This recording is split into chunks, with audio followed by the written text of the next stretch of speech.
Bonjour à tous et bienvenue sur notre podcast. Un podcast un peu particulier puisqu'il est réalisé au cœur d'une crise sanitaire sans précédent. Le coronavirus, le Covid-19, parti de Chine il y a 4 mois, déferle sur l'Europe et nous plonge dans une situation hors norme. Nous sommes en guerre.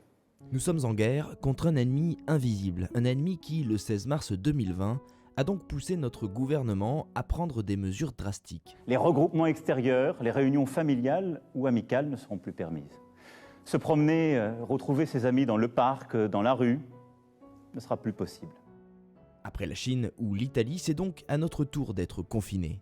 Vous êtes d'ailleurs certainement chez vous, ou alors vous faites partie de ceux qui continuent de travailler pour servir les autres, soigner, livrer.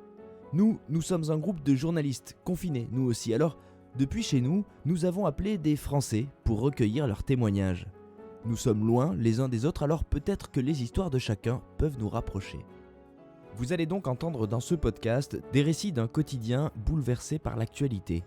Une parole brute, celle de Français face au virus. Aujourd'hui, nous avons choisi de vous faire entendre le témoignage d'une infirmière dans un centre hospitalier.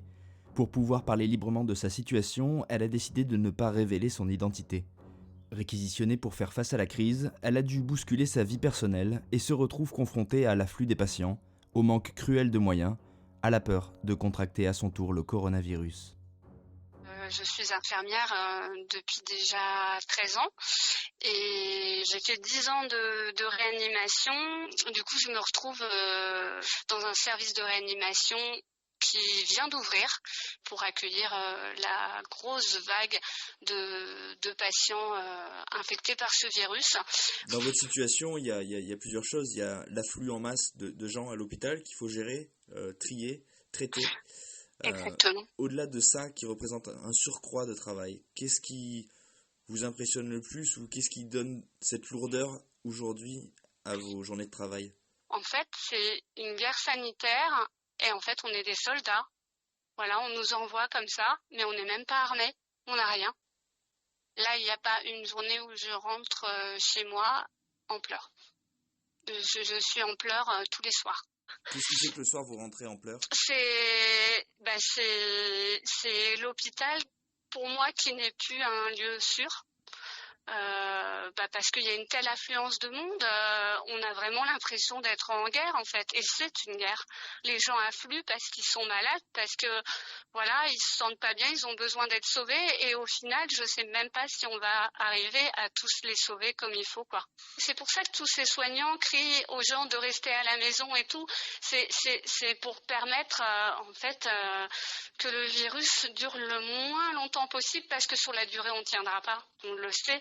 On tiendra pas et les gens vont mourir dans le hall des hôpitaux parce il y aura plus assez de monde pour les soigner, il y aura plus de place et on va finir comme en Italie et au final comme en Chine. Puis je pense que comme tout virus, il faut mieux l'attraper au début qu'à la fin. Pourquoi ? Parce que de toute façon tous les virus mutent à partir du moment où ils sont transmis. Et les patients qu'on a en réanimation, ils sont vraiment dans un très sale état. C'est des détresses respiratoires juste énormes. Vous me parliez de vos soirées. Vous faites quoi justement quand vous rentrez chez vous ? Déjà, dès que je rentre, en fait, ce que je fais, c'est que je prends une douche. Mais une douche comme jamais, parce que c'est vraiment un germe qui se colle partout. Donc je prends une douche, je mets toutes mes fringues dans la machine à laver, je la fais tourner des fois avec peu, mais en fait je veux pas du tout qu'il y ait des germes potentiels chez moi. Et après j'essaye de manger convenablement, mais en soi j'ai même pas trop faim. Et après j'essaye de me détendre, j'allume un peu la télé, je me mets un film, mais j'ai pas trop la tête à ça. Et j'essaye d'appeler les gens, j'essaye de répondre aux messages, mais souvent je tombe de fatigue après. Et puis hop, il y a une autre journée qui redémarre et c'est reparti quoi. Ouais, vous êtes dans un tunnel. Exactement, et il n'y a pas de lumière, hein. Ouais, il n'y a pas de lumière, pas du tout. On est dans un véritable cauchemar, hein. J'ai toujours voulu faire ça et c'est un métier vraiment que j'affectionne et je pense que je suis faite pour aider les autres, voilà, mais pas au péril de ma vie en fait. Non. Là, on est en train de faire, nous les soignants, là, on est en train de faire un don de soi, quoi. Moi, vraiment, je le vis comme ça, parce que j'ai mis ma vie de côté pendant un temps indéterminée parce qu'on ne sait pas où on va au final. Voilà, j'ai vraiment mis ma vie de côté pour les autres. Moi, je préférerais être cloisonnée chez moi avec mon gamin à regarder Gulli, hein, je vous le dis. Moi, je suis maman, je suis divorcée, j'ai la garde de mon fils, la garde complète. En fait, son papa vit dans le sud de la France et il l'a que pendant les vacances. Et j'ai dû faire partir mon fils dans le sud de la France, voilà, chez son papa. Alors, il est certainement beaucoup mieux là-bas, mais il y a quand même cette grosse cassure aussi, parce que j'ai même plus mon gosse à côté de moi. Voilà, parce que les écoles sont fermées et qu'il n'y a plus rien, quoi. Et qu'avec les horaires que je vais faire prochainement, j'aurai même pas le temps de m'en occuper. Même si l'assistance publique proposait du coup de garder ses enfants au sein des hôpitaux pour les soignants, je ne me voyais pas déposer mon gosse pendant 12 voire 14 heures de suite dans une garderie au sein d'un hôpital complètement infecté. Vous lui avez dit quelque chose? Vous lui avez expliqué la situation? Je l'ai emmené à la gare, on a pleuré tous les deux et tout, c'était compliqué, quoi. C'était vraiment c'est lui qui partait, mais au final c'était moi qui partais en guerre, quoi. Et dès que je l'ai au téléphone tous les jours, il me demande ça va maman? Alors évidemment je vais pas lui dire que ça va pas parce que clairement ça va pas, mais en soi je lui dis que ça va, que je travaille beaucoup, il me demande souvent s'il y a beaucoup de malades. Je lui dis oui, il y a beaucoup de malades, il faut bien les soigner, et puis surtout faut rester à la maison, voilà, pour éviter de trop contaminer les gens. Et voilà, je lui fais des petites leçons comme ça à ma manière, mais je vais pas lui ouvrir les yeux sur ce qui se passe en réalité, mais je sais que lui se pose beaucoup de questions. Il me dit, il n'y a pas une fois où il me dit maman, tu me manques, tu sais quand est-ce qu'on se reverra et tout. Et ça, c'est des zones complètement floues, quoi. Complètement floues, parce que là on part dans un combat. Nous, on est réquisitionnés là jusqu'à fin avril, hein. Et c'est vrai que c'est super angoissant quand on y pense. Moi qui ai le nez dedans au quotidien et qui vois l'évolution de tout ça.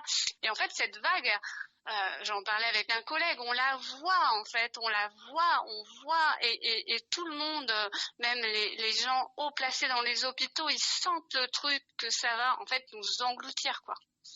Et c'était dur cette semaine, parce qu'au final, on disait aux gens de rester chez eux pour aider les soignants à s'en sortir.